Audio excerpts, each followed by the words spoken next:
Marilah adik-adik kita buka puja bakti pada hari ini dengan membacakan parita-parita suci. Arahang Samma Sambuddho Bhagawa. Arahang Samma Sambuddho Bhagawa. Buddhang Bhagawantang Abhiwademi. Buddhang Bhagawantang Abhiwademi. Sang Bhagawa yang Maha Suci, yang telah mencapai penerangan sempurna, aku bersujud di hadapan Sang Buddha Sang Bhagawa.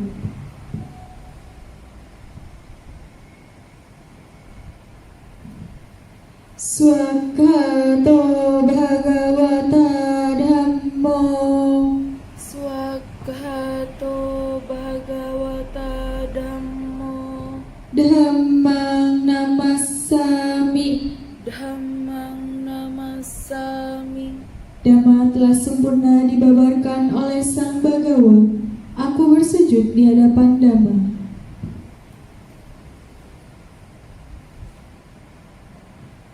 Supartipanno Bhagavato Sawaka Sangho.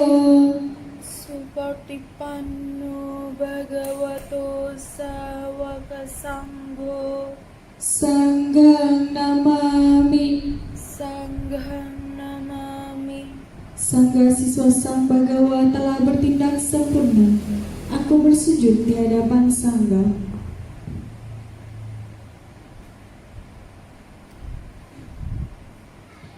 Yamamhako wayang Bhagawantang saranang gatang.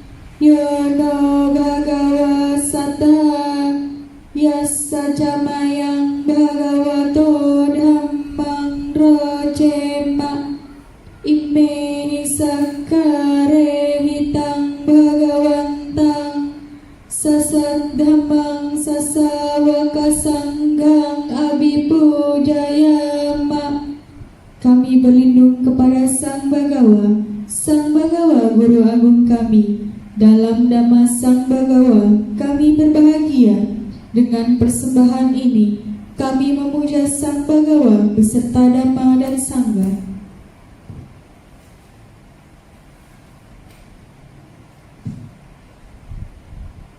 Handamayang Buddha Sabhagavato Pubba Bhagana Makarang Kaomase.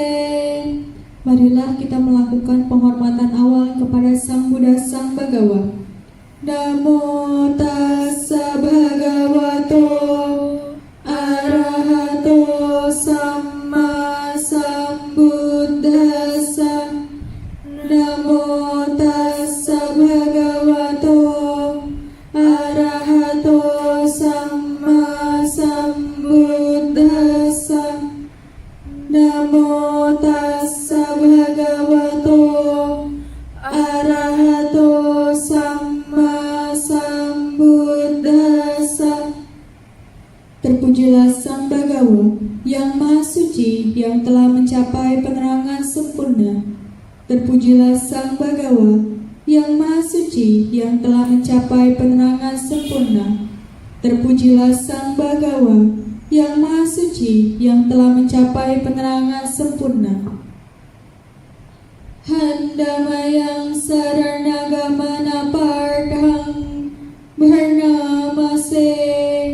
Marilah kita membaca kalimat perlindungan.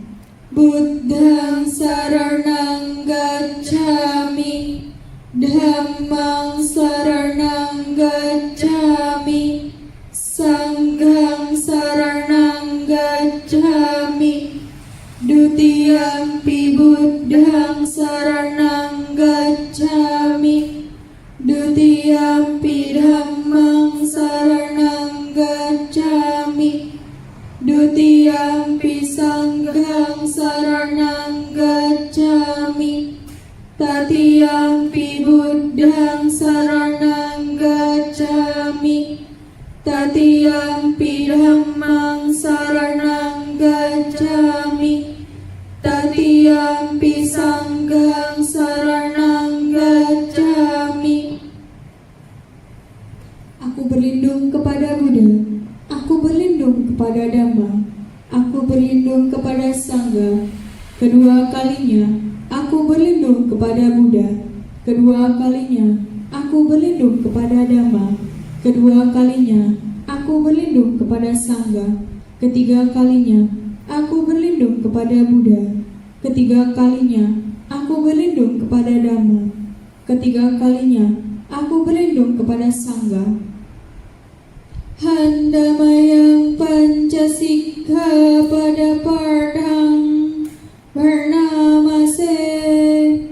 Marilah kita membaca 5 pelatihan sila. Panatipata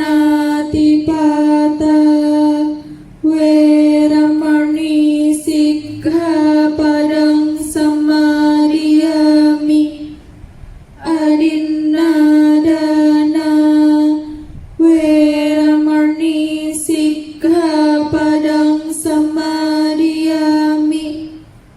Kame Sumicacara Weramani Sikkhapadang Samadhiyami.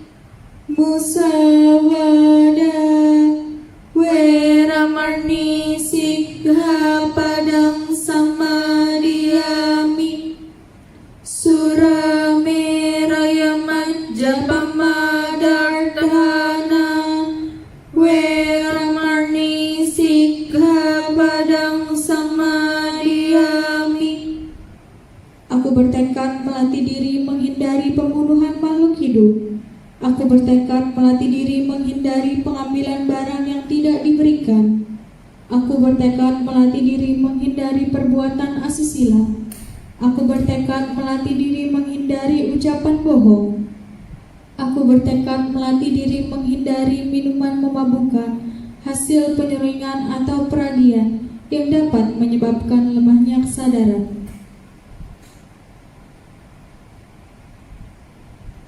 Setelah membacakan parita-parita suci, marilah kita bermeditasi.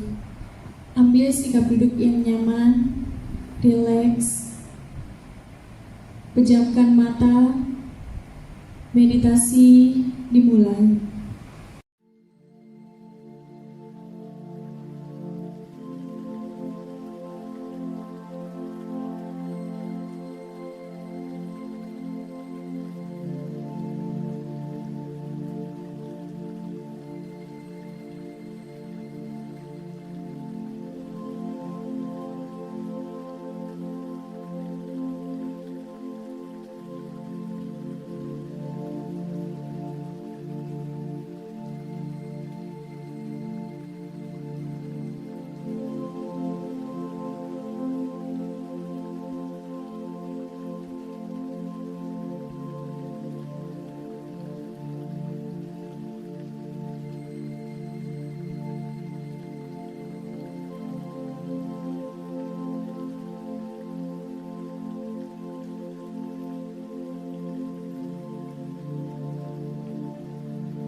Meditasi selesai.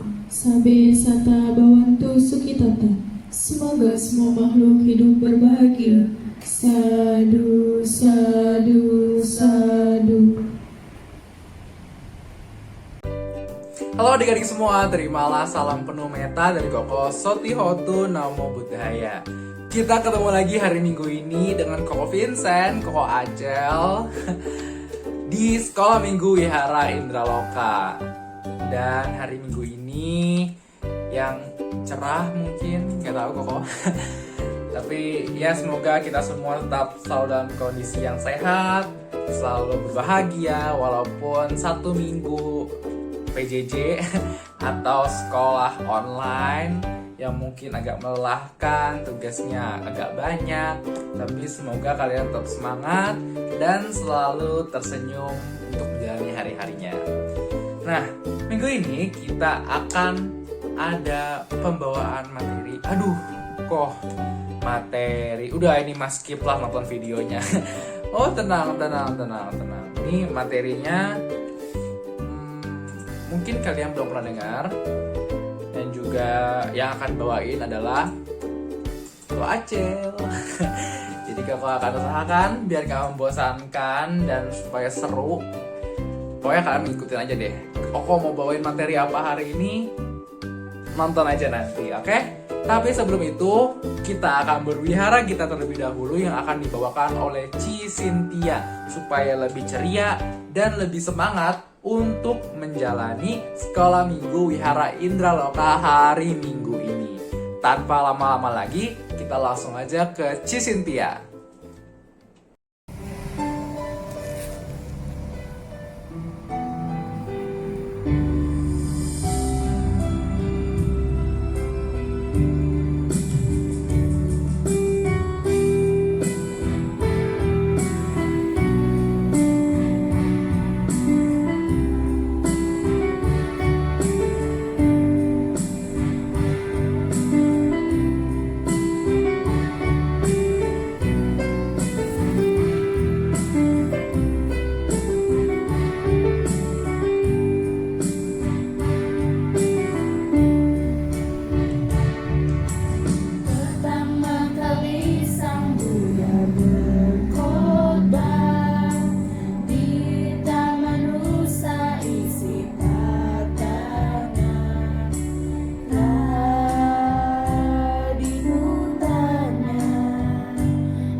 Nah, gimana? Apakah sudah makin semangat dan semakin ceria? Gimana? Coba tunjukin senyumnya. Giginya ditunjukin ke Koko. Ya, kok pasti udah makin ceria dan makin semangat teman-teman semua untuk kita masuk ke sesi utama hari Minggu ini, yaitu pembawaan materi dari Koko ACL. Jadi minggu ini Koko akan membawakan sebuah materi. Mungkin kalian sudah familiar dengan materi ini, yaitu Pancasila Buddhis. Aduh kok Pancasila Buddhis mah kita udah tahu kok, setiap minggu kita bacain gitu kan. Oke. Koko hari ini hanya akan membahas tentang sila pertama. Ayo, sila pertama apa? Apa ayo? Ayo, katanya udah tahu apa? Panatipata Weramani Sikhapadang Samadhyami. Aku bertekad melatih diri untuk menghindari pembunuhan makhluk hidup. Koko hari ini akan membahas itu secara terperinci atau mungkin lebih detail lah ya. Kan biasanya kan kalian cuma tahu tidak membunuh gitu. Hari ini Koko akan membahas lebih dalam tentang sila pertama dari Pancasila Buddhis. Jadi kita langsung aja ya. Sebenarnya panatipata itu dari dua kata. Ini bahasa Pali ya. Yang pertama adalah pana atau makhluk artinya. Yang kedua adalah atipata, artinya lepas dengan cepat. Loh, kok lepas dengan cepat sih kok? Jadi kalau kita gabungin, panatipata itu artinya membuat suatu makhluk mengalami kematian atau meninggal sebelum waktunya. Jadi panatipata itu bisa diartikan juga dengan pembunuhan atau membunuh makhluk hidup apapun yang disertai dengan kehendak. Kehendak itu niat, oke? Nah, panatipata ini memiliki 5 faktor yang kalau 5 faktor ini dipenuhi semuanya, maka suatu tindakan itu termasuk ke dalam suatu pembunuhan. Oke? Jadi kayak ada 5 kotak yang harus di checklist. Kalau semuanya checklist semua nih, semuanya dilakukan dalam suatu rencana atau suatu kejadian, maka kejadian itu bisa dikatakan sebagai suatu pembunuhan. Apa aja sih kok 5 faktor itu? Yang pertama adalah pano. Pano itu ada makhluk hidup. Ya dong, kalau nggak ada makhluk hidup, ya gimana? Pertama itu pano, ada makhluk hidup. Yang kedua adalah panasanyita, mengetahui bahwa makhluk itu hidup. Kok langsung ke contoh aja ya. Kayak tadi, pano ada makhluk hidup. Nyamuk pasti masih sering kan nih yang nepok-nepokin nyamuk nih. Kok ambil contoh ini aja nih. Oke. Pano ada makhluk hidup, ada nyamuk misalnya nih di kamar kalian, oke? Wang gitu kan suaranya, ada nyamuk nih. Habis itu panasanyita, mengetahui bahwa makhluk itu hidup. Kalian tahu dong makhluk itu hidup kan, dia masih terbang wang ya kan? Terus yang ketiga adalah wadha kacitang, kehendak untuk membunuh. Kalian muncul pikiran nih, nyamuknya berisik banget sih. Nyamuk tuh berisik gak sih? Aduh, nyamuknya ganggu banget sih, ini terbang gitu kan, kapok gitu. Nah itu pikiran itu tuh kehendak untuk membunuh. Berarti dari 3 tuh yang kesentang. Habis itu 4, upakamo, melakukan usaha untuk membunuh. Tangan kalian sudah mulai diangkat, sudah mau dipak sudah mau dipak ke nyamuknya. Nah itu upakamo, udah ada usaha kan, udah ada usaha gitu. Yang kelima adalah tenamaranang, makhluk itu mati karena usaha tersebut. Jadi kalau kalian pak, habis itu nyamuknya penyet, meninggal, mati, nah itu berarti kalian sudah melakukan suatu pembunuhan. Oke. Terus gimana kok kalau misalnya salah satu dari hal itu tidak terjadi gitu? Maka perbuatan itu tidak melanggar, maksudnya tidak sampai menjadi pembunuhan, tapi merupakan suatu perbuatan yang tidak baik. Aku salah, Kama. Oke, jadi nggak sampai ke pembunuhan, tapi tetap dihitung sebagai perbuatan tidak baik. Nah, faktor utama pembunuhan di salah satu pemicu terjadinya suatu pembunuhan adalah rasa benci. Oke, rasa ketidaksukaan. Atau dalam bahasa palinya adalah dosa. Oke, ingat kan kalau ada 3 akar kejahatan, yaitu lobha, dosa, moha. Dan panatipata atau pembunuhan ini berkaitan erat dengan ini nih, dosa atau kebencian. Tadi kan ada salah satu faktornya yaitu kehendak. Nah, karena berkaitan erat dengan kehendak, hasil dari perbuatan pembunuhan ini tuh ada besar kecil ya dampaknya. Oke, jadi nggak semuanya sama rata bakal dapetnya kayak gini hukumannya atau akibatnya. Jadi ada yang lebih berat, ada yang lebih ringan, tapi tetap aja walaupun ringan, ya jangan dilakuin pembunuhannya, oke? Itu warning aja. Koko akan kasih tahu ada 3 pembedanya itu. Yang pertama adalah berdasarkan berapa besar kekuatan yang mendorong suatu pembunuhan itu terjadi. Apakah penuduhan kebencian? Kalian ini contoh aja misalnya ada orang ini sangat benci dengan temannya, lalu ia membunuh temannya, maka itu akan lebih besar ketimbang kalian tadi misalnya keganggu nih, pak. Nah, itu sama-sama akan mendapatkan buah perbuatan buruk, tapi ya beda levelnya gitu. Yang kedua adalah dari berat ringannya pembunuhan berdasarkan ukuran tubuh makhluk atau sarira. Jadi udah tahu dong ya, pasti udah ketebak nih. Jadi kalau misalnya pembunuhan ini dilakukan kepada makhluk-makhluk yang bertubuh besar atau mahasarira, seperti apa? Gajah, jerapah, kuda, apalagi coba yang besar tubuhnya. Coba. Iya, betul. Keren. Pintar-pintar emang nih anak-anak sekolah minggu Wihara Indraloka.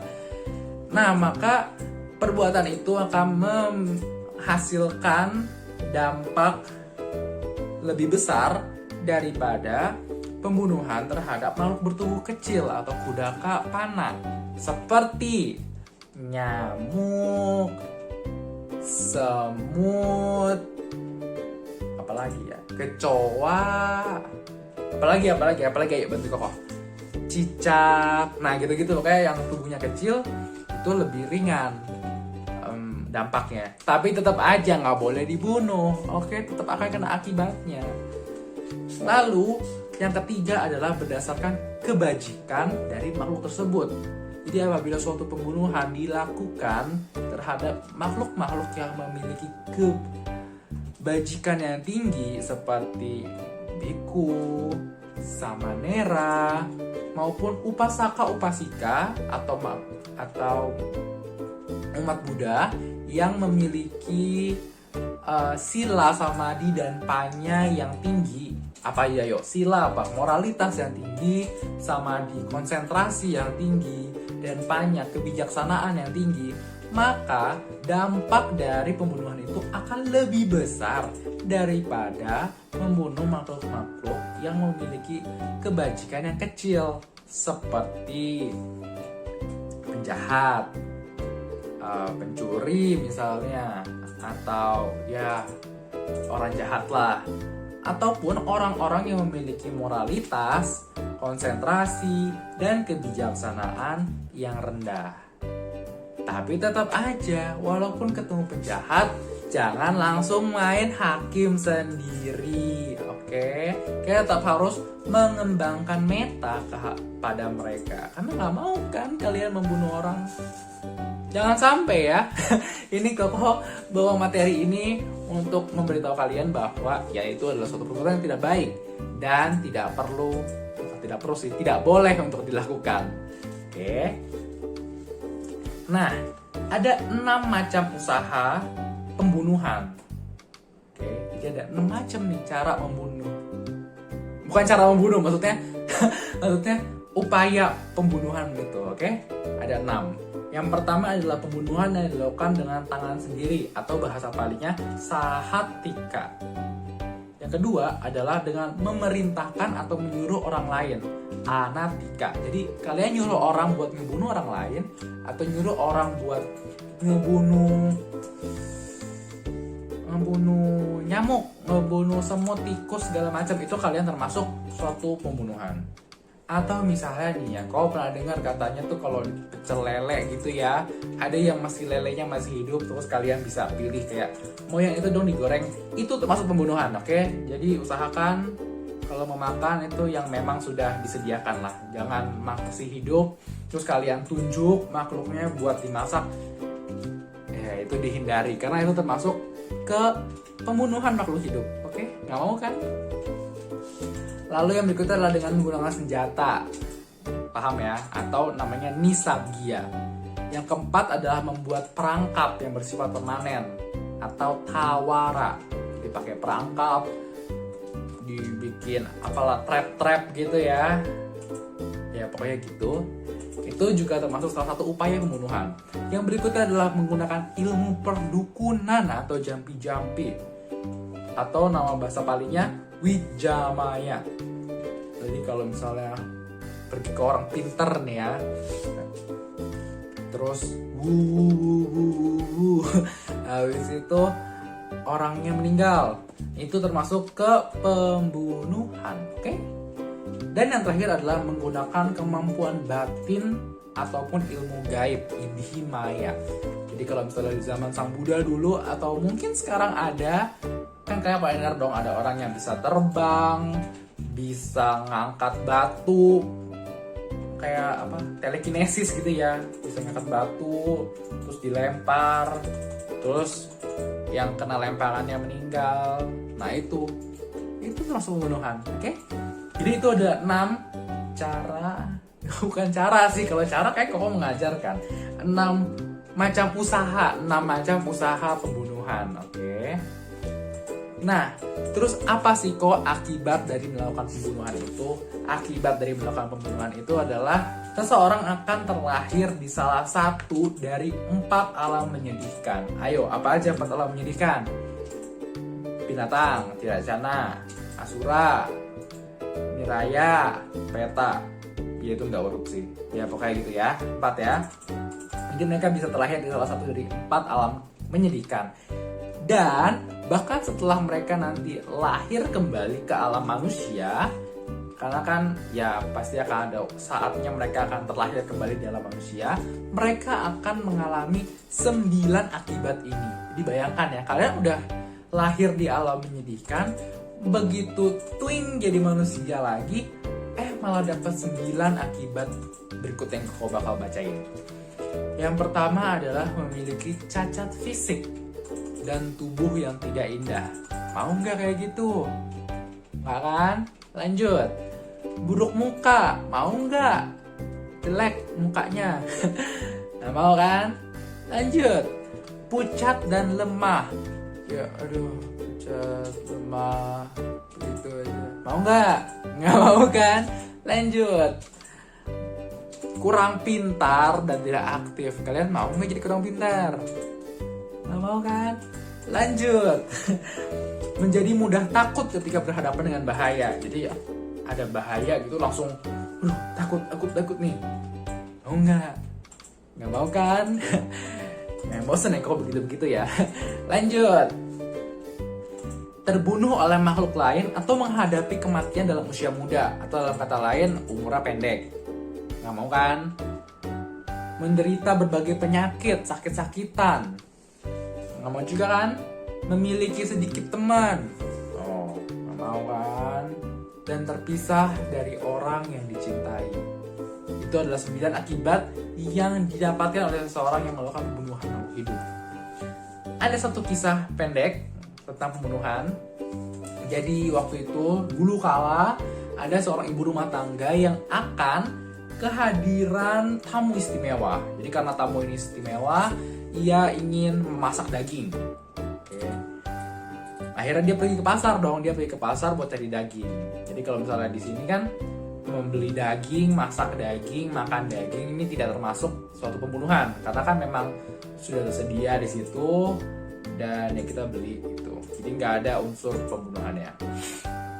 Namun nggak dapet, karena nggak dapet tapi dia tetap mau masak daging. Akhirnya dia menyembelih domba kecil yang ada di rumahnya yang dia pelihara.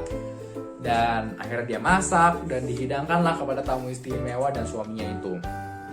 Mereka senang, mereka semua senang bisa makan daging dari istrinya itu. Tapi setelah istrinya meninggal, istrinya pun terlahir kembali di alam niraya atau alam neraka untuk waktu yang sangat lama. Dan setelah terlahir, maksudnya keluar dari neraka dan terlahir lagi, ia terlahir di alam binatang sebagai domba kecil. Dan ia terlahir sebagai domba kecil sebanyak bulu domba kecil yang waktu itu pernah ia sembelih. Kalian tahu Shaun the Sheep? Shaun the Sheep kan domba kan ya, tahu kan bulunya itu kan yang tebel, fluffy kayak gitu. Nah iya, berarti kan bulunya banyak banget kan. Dan si ibu itu terlahir kembali sebagai domba kecil sebanyak bulu domba kecil yang waktu itu pernah ia sembelih. Dan di setiap kehidupannya ia selalu meninggal dengan cara yang sama, yaitu disembelih. Menyeramkan, menyedihkan, ya tapi itu salah satu dari cerita akibat buruk pembunuhan. Ya itulah pembahasan tentang pembunuhan. Terus gimana sih kok aku takut nih? Ini bukan nakut-nakutin ya kok ya, tapi ini untuk memberitahu bahwa melakukan suatu pembunuhan merupakan suatu perbuatan yang tidak baik dan tidak memberikan keuntungan apapun terhadap kita atau orang lain, bahkan hanya membawa suatu musibah atau suatu hal yang buruk. Oleh karena itu, diusahakan dan dilatih agar tidak membunuh. Caranya apa? Tadi kan kau udah sebutkan bahwa panatipata ini berkaitan erat dengan dosa. Dosa itu kebencian. Gimana caranya untuk meminimalisir kebencian? Yaitu dengan mengembangkan meta atau cinta kasih. Waktu itu kau pernah bawain kan cerita, masih ingat nggak tentang para biku yang mengembangkan cinta kasih terhadap makhluk-makhluk yang ada di hutan? Masih ingat? Di situ kan kau sempat bilang kan bahwa kita bisa mengembangkan meta dengan cara semoga semua makhluk bahagia, semoga semua bahagia, kayak gitu kan? Sama juga dengan panatipata ini. Jadi kita bisa mengembangkan meta terhadap makhluk-makhluk, semua makhluk. Diawali dengan dari diri kita sendiri. Mungkin kalian pernah dengar meta chanting yang ahang awero homi abya pajomi anigo homi suki atanang pariharami. Bener lagunya itu kan sering banget ya diputar ya. Itu kan semoga saya terbebas dari rasa permusuhan dan bahaya. Semoga saya terbebas dari penderitaan mental. Semoga saya terbebas dari penderitaan fisik. Semoga saya dapat menjaga diri saya sendiri dengan bahagia. Atau di Brahma Wihara Parana ada aham sukito homi, neduko homi, awero homi, abyapajo homi, anigo homi, suki atanang pariharami. Semoga aku berbahagia, terbebas dari penderitaan, terbebas dari mendengki dan didengki, terbebas dari menyakiti dan disakiti. Semoga aku bebas dari penderitaan jasmani dan batin. Semoga aku dapat menjalankan hidup dengan bahagia.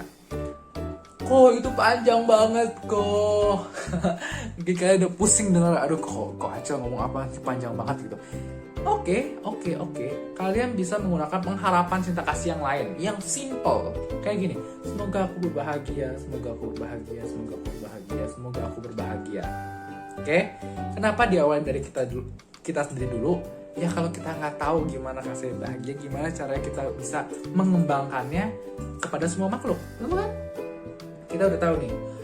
Oke, semoga saya berbahagia, semoga saya berbahagia, semoga saya berbahagia.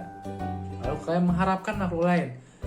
Seperti halnya saya ingin berbahagia, semoga semua makhluk turut berbahagia, semoga semua makhluk berbahagia. Bagaimana saya ingin berbahagia, semoga semua makhluk berbahagia. Ya kan? Dan dengan hal itu, kalau misalnya kalian ingin semua makhluk berbahagia, apakah kalian akan membunuh semut? Semua makhluk itu tuh 31 alam kehidupan loh. Semuanya, semut, cicak, kecoa, semua makhluk macam itu orang-orang sekitar kalian itu termasuk dari semua makhluk. Jadi kalau misalnya kalian sudah mengharapkan nih, semoga semua makhluk berbahagia, kalian masih mau nggak ngebunuh semut, ngebunuh nyamuk? Kan mungkin kalian bakal mikir-mikir dulu kan, kayak oke, saya kan mau mengharapkan mereka bahagia. Kalau saya membunuh mereka, apakah mereka akan bahagia? Bukannya mereka akan menderita, akan merasakan sakit, ya kan? Jadi dengan hal itu kalian bisa, atau misalnya kalian menggunakan pengharapan seperti semoga semua makhluk selalu sehat, semoga semua makhluk selalu bahagia, itu juga bisa. Jadi kalian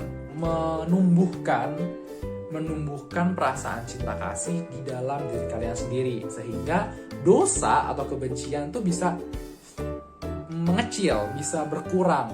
Dan dengan dosa yang berkurang, maka faktor utama dari suatu pembunuhan itu akan berkurang juga, sehingga kalian tidak akan melakukan pembunuhan. Ya, bukan tidak akan sih, maka kalian akan berkuranglah niatan untuk membunuh nyamuk, membunuh semut gitu-gitu. Oke? Nggak boleh ya. Ingat, tidak boleh membunuh sekecil apapun.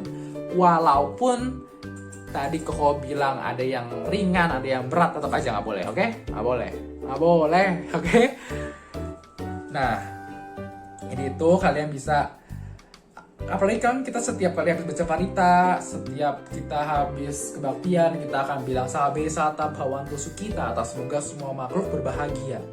Jangan jadikan itu sebagai suatu kalimat yang cuma ya udahlah itu kalimat nutup doang gitu. Tapi jadikanlah itu sebagai sebuah kalimat pengharapan, cinta kasih yang benar-benar kalian dari hati.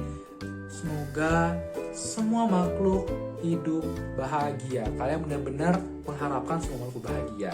Oke, jadi kalian bisa bermanfaatnya juga dong dengan menumbuhkan cinta kasih. Mungkin pembahasan cinta kasih lebih lanjut next.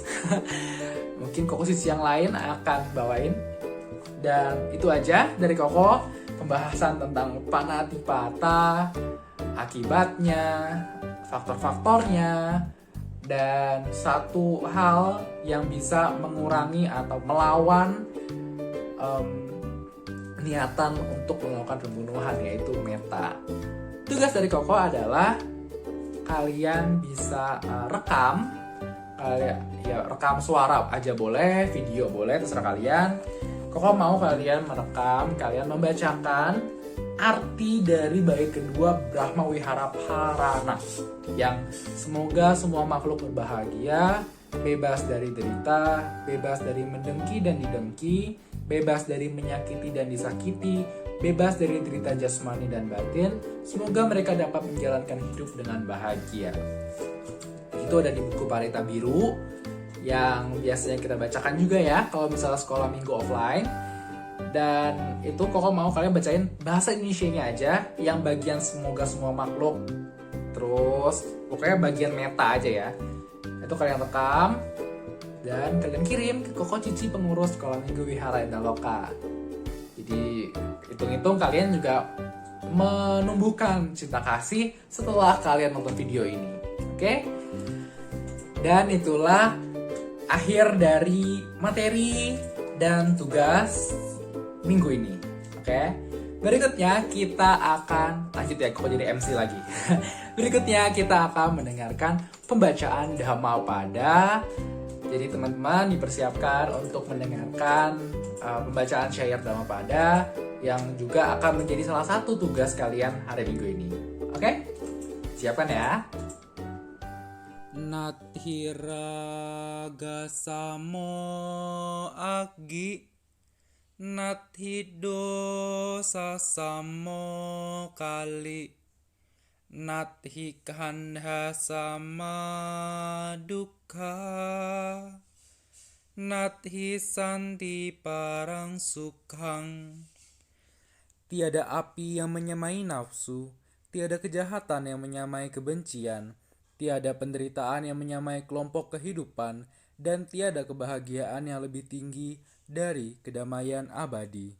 Sadhu, sadhu, sadhu. Nah, dan itulah akhir dari kebaktian sekolah minggu Wihara Indaloka hari ini. Koko akan ulang lagi 3 tugas yang bisa kalian kerjakan minggu ini, yaitu yang pertama adalah Wihara Gita yang tadi kita sudah nyanyikan bersama-sama dengan Sis India. Bisa kalian rekam dan kirim ke Koko Cici Pengurus Sekolah Minggu Wihara Indaloka. Yang kedua adalah pembacaan Dhammapada. Kalian merekam, kalian membacakan Dhammapada yang tadi sudah kita dengarkan bersama, dan kalian juga rekam dan kirim ke Koko Cici Pengurus Sekolah Minggu Wihara Indaloka. Yang ketiga adalah kalian merekam. Tadi udah Koko kasih tahu ya, yang semoga semua makhluk bahagia, bebas dari derita, bebas dari penyakit yang disakiti, sampai semoga mereka dapat menjalankan hidup dengan bahagia. Yang semua makhluk aja ya, itu kalian juga rekam. Itu ada di Brahma Wihara Parana, bait kedua yang meta, oke? Tuh kalian bisa lihat di buku Pandita Biru ya, itu kalian rekam juga, lalu kalian kirim ke Koko Cici Pengurus Sekolah Minggu Wihara Indaloka. Jadi kalau kalian mengumpulkan 3-3-nya, kalian bisa mengumpulkan total 30 poin, dan kalian 30 poin lebih dekat ke poin ke 150, di mana kalian bisa menukarkannya dengan hadiah. Gak sabar kan buat dapat hadiah? Jadi Koko harapkan kalian bisa mengerjakan dan mengumpulkan semua tugas-tugasnya. Dan itu aja dari Koko hari ini, hari Minggu ini. Semoga kalian selalu sehat dan selalu bahagia di minggu depan, selama seminggu ke depan. Koko mau ingetin lagi nih ya buat kalian semua, protokol 3M-nya tolong tetap dipatuhi. Oke? Apa aja 3M? Memakai masker, mencuci tangan, dan menjaga jarak. Dan kalau misalnya kalian gak penting-penting banget, jangan keluar rumah dulu, biar kita bisa membantu pandemi ini supaya cepat berakhir dan kita bisa bertemu lagi di aula di Dhammasala lantai 2 Wihara Indaloka setiap hari Minggu. Udah kangen dong setiap minggu, ntar kita bisa ketemu. Makanya kita bantu, walaupun sedikit tapi kita bisa membantu pandemi ini supaya cepat berakhir. Dan teman-teman, bagi yang belum subscribe ke YouTube Sekolah Minggu Wihara Indaloka, segera subscribe. Masa udah baktian keberapa ini? Kalian belum subscribe? Subscribe dulu ya, tinggal klik tombol subscribe lalu kalian nyalain lonceng notifikasinya. Ataupun ada yang baru di sini, kalian juga bisa klik tombol subscribe di bawah dan nyalain lonceng notifikasinya supaya kalian gak ketinggalan kalau misalnya kita akan sekolah minggu setiap hari minggunya. Dan bagi teman-teman yang ingin berdana, bisa melalui rekening BCA dengan nomor rekening 7120056 atas nama Sri Duang Kumara. Jadi itu aja dari Koko minggu ini. Dan terima kasih sudah mengikuti sampai akhir ini. Tinggal nanti parita penutupan. Semoga kita bisa bertemu lagi minggu depan dengan wajah yang penuh senyuman, dengan penuh keceriaan dan penuh semangat. Oke? Sekian dari Koko, terimalah salam dalam Dhamma dari Koko Sotihotu Namo Buddhaya. Adik-adik silakan dipersiapkan untuk membacakan parita penutupan dan kita berjumpa lagi di minggu-minggu berikutnya. Dadah! Marilah adik-adik kita tutup puja bakti pada siang hari ini dengan membacakan nama Karapata secara bersama-sama. Sebelumnya, marilah kita menyanyikan Gita Namakara. Dimulai dalam hitungan ketiga. 1, 2, 3. Mari kita menghormati Sang Buddha.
Sabe Sata Bhavantu Sukhitata. Semoga semua makhluk hidup berbahagia. Sadu, sadu.